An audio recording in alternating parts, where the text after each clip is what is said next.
समाजसुधारक महर्षी धोंडो केशव कर्वे. महर्षी कर्वे यांचा जन्म 18 एप्रिल 1858 शेरवली, जिल्हा रत्नागिरी इथे झाला. महर्षी कर्वे मूळ गाव मुरुड, जिल्हा रत्नागिरी. महर्षी कर्वे यांचा मृत्यू 9 नोव्हेंबर 1962 हिंगणे, पुणे इथे झाला. महर्षी केशव कर्वे अण्णासाहेब टोपण नाव अण्णा असे होते. महर्षी केशव कर्वे पूर्ण नाव धोंडो केशव कर्वे. महर्षी कर्वे प्राथमिक शिक्षण मुरुड इथे झाले, पंतोजीच्या शाळेत. महर्षी कर्वे सातारा केंद्रातून 6वी परीक्षा देण्यासाठी ते कुंभार्ली घाटातून पायी 125 मैल अंतर 3 दिवसात पार करून साताऱ्याला गेले. महर्षी कर्वे. महर्षी कर्वे BA गणितात विल्सन कॉलेज, मुंबई 1884. महर्षी कर्वे शिक्षक म्हणून नोकरी एल्फिन्स्टन हायस्कूल, पुणे इथे करत होते. महर्षी कर्वे प्राध्यापक फर्ग्युसन कॉलेज गणित विषय शिकवत असत. 75 रुपये मासिक पगारावर 15 नोव्हेंबर 1891 पुण्यात प्राध्यापक होते. महर्षी कर्वे प्राध्यापक ही नोकरी गोपाळकृष्ण गोखले यांच्या सांगण्यावरून करत होते. महर्षी कर्वेंना लोकसेवेची प्रेरणा सोमन गुरुजींकडून मिळाली. महर्षी कर्वे विधवेशी पुनर्विवाह 1893. महर्षी कर्वे यांचा पहिला विवाह राधाबाई सोबत 1873 साली झाला होता. महर्षी कर्वे यांचा पंडित रमाबाईंनी स्थापन केलेल्या शारदा सदनमधील आनंदीबाई किंवा गोदूबाई यांच्यासोबत विवाह झाला.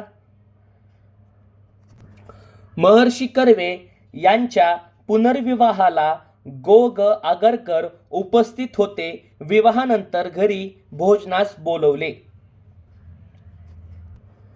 महर्षी कर्वे यांचा विवाह आगरकरांच्या उपस्थितीत झालेला पुण्यातील पहिला पुनर्विवाह होता.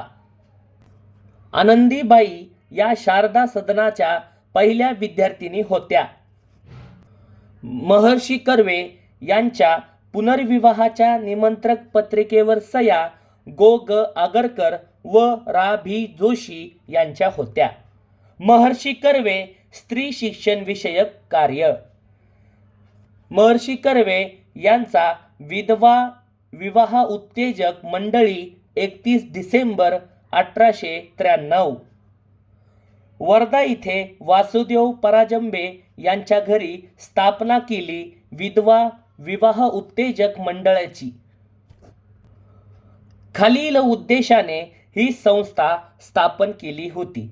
विधवा विवाह उत्तेजक मंडळ याचे उद्देश विधवा पुनर्विवाहासाठी जनमत तयार करणे. विधवा विवाह उत्तेजक मंडळ याचा उद्देश विधवांचा पुनर्विवाह घडवून आणणे. विधवा विवाह उत्तेजक मंडळ याचा उद्देश या संस्थेला 1895 मध्ये विधवा विवाह प्रतिबंधक निवारण मंडळ हे नाव दिले. महर्षी कर्वे यांनी अनाथ बालिका आश्रम 14 जून 1896 साली स्थापन केले. अनाथ बालिकाश्रम यात पुण्यातील राव बहादूर भिडे यांच्या वाड्यात स्थापन करण्यात आली. अनाथ बालिका आश्रम याचे अध्यक्ष डॉक्टर रा. गो. भांडारकर होते. अनाथ बालिका आश्रम चिटणीस महर्षी धोंडो केशव कर्वे होते. अनाथ बालिका आश्रम कार्यास सुरुवात 1899 साली. 1899 पुण्यात प्लेगची साथ पसरली म्हणून 1900 पासून हिंगणे येथे संस्था हलवली. अनाथ बालिका आश्रमचा उद्देश विधवांना शिक्षण देऊन स्वावलंबी बनवण्यासाठी ही संस्था स्थापन करण्यात आली. महर्षी कर्वे यांनी 1946 हे वर्ष सुवर्ण महोत्सवी वर्ष होते. नामकरण हिंगणे स्त्री शिक्षण संस्था असे करण्यात आले. अनाथ बालिका आश्रम यात निराश्रित महिला व मुली यांच्या शिक्षणासाठी व त्यांना राहण्यासाठी महर्षी कर्वे यांनी अनाथ बालिका आश्रम ही संस्था सुरू केली. महर्षी कर्वे यांनी महिला विद्यालय 1907 हिंगणे पुणे येथे स्थापन केले. महिला विद्यालय या विद्यालयात स्त्रियांना चांगली पत्नी व माता होण्याची पात्रता निर्माण करणारे शिक्षण राबवित असत. हे महाविद्यालय निवासी होते व विधवा तसेच कुमारिकांना प्रवेश देत होते. महर्षी कर्वे यांनी निष्काम कर्ममठ 1908 साली स्थापन केले. नाम आठवले व मथुराबाई यांच्यासोबत या संस्थेला म्हणजे निष्काम कर्ममठ या संस्थेला वाहून घेण्याची शपथ 1908 मध्ये महर्षी कर्वे यांनी नाम आठवले व मथुराबाई यांच्यासोबत घेतली. निष्काम कर्ममठ यात लोकसेवेसाठी व स्त्रियांचा उद्धार करण्यासाठी संस्थेस सर्वस्व अर्पण करून कार्य करणाऱ्या कार्यकर्त्यांची फळी निर्माण करण्यासाठी या निष्काम कर्ममठ ची स्थापना महर्षी कर्वे यांनी केली. महर्षी कर्वे यांनी महिला विद्यापीठ 3 जून 1916 साली स्थापन केले. महिला विद्यापीठाचे बोधवाक्य संस्कृता स्त्री पराशक्ती.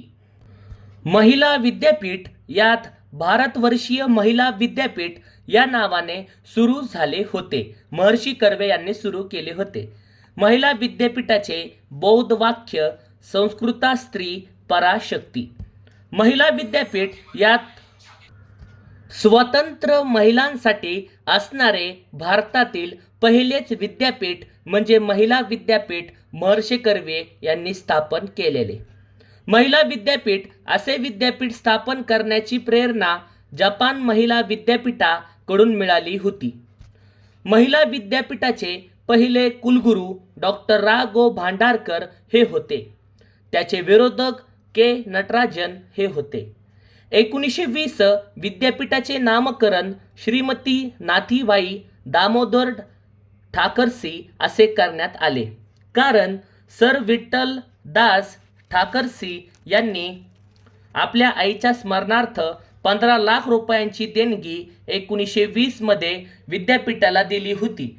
म्हणून नामकरण श्रीमती नाथीबाई दामोदर ठाकरसी महिला विद्यापीठ असे करण्यात आले. देणग्या. महिला विद्यापीठाला देणग्या. मुंबईचे खटाव यांनी 35,000, रवींद्रनाथ टागोर 150 रुपये, महात्मा गांधी 10 रुपये, विठ्ठल लांडे यांनी 40,000 इत्यादी देणग्या देण्यात आल्या महिला विद्यापीठाला. महिला विद्यापीठ शिक्षण मराठी आणि इंग्रजीतून दिले जाईल. महिला विद्यापीठाचा दर्जा 1950 साली मिळाला. म्हणजे महिला विद्यापीठाला दर्जा 1950 साली मिळाला. महर्षी कर्वे यांनी महिला आश्रम 1915 ला स्थापन केले विधवा महिलांसाठी. यात अनाथ बालिका आश्रम, निष्काम कर्ममठ, महिला विद्यालय यामधील सेविकांना एकत्रित करून स्थापन केले. महिला आश्रमाचा उद्देश स्त्री उद्धार व स्त्रियांत शिक्षणाचा प्रसार करणे. महिला आश्रम यात महाराष्ट्र ग्राम प्राथमिक शिक्षण मंडळ 1936 साली कर्वेंनी स्थापन केले. ग्रामीण भागात शिक्षणाचा प्रसार करण्यासाठी.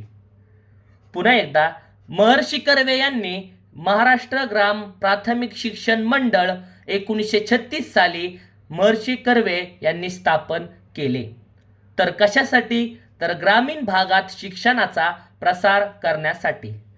महर्षी कर्वे यांनी समता संघ 1 जानेवारी 1944 पुढे जाती निर्मूलन संस्थेत 1948 अंतर्भूत झाले.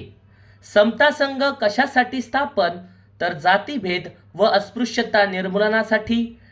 समता संघ कशासाठी? तर मानवी समता हे मुखपत्र होते. समता संघ याची प्रेरणा इंग्लंडमधून society to promote human equality कडून मिळाली. महर्षी कर्वे यांनी जाती निर्मूलन संघटना 1948 साली स्थापन केली. 1950 सातारा बाल मनोहर मंदिर स्थापन केले महर्षी कर्वे यांनी. महर्षी कर्वे यांना मिळालेले सन्मान. महर्षी कर्वे यांना पहिला सन्मान डी लिट बनारस हिंदू विद्यापीठ 1942.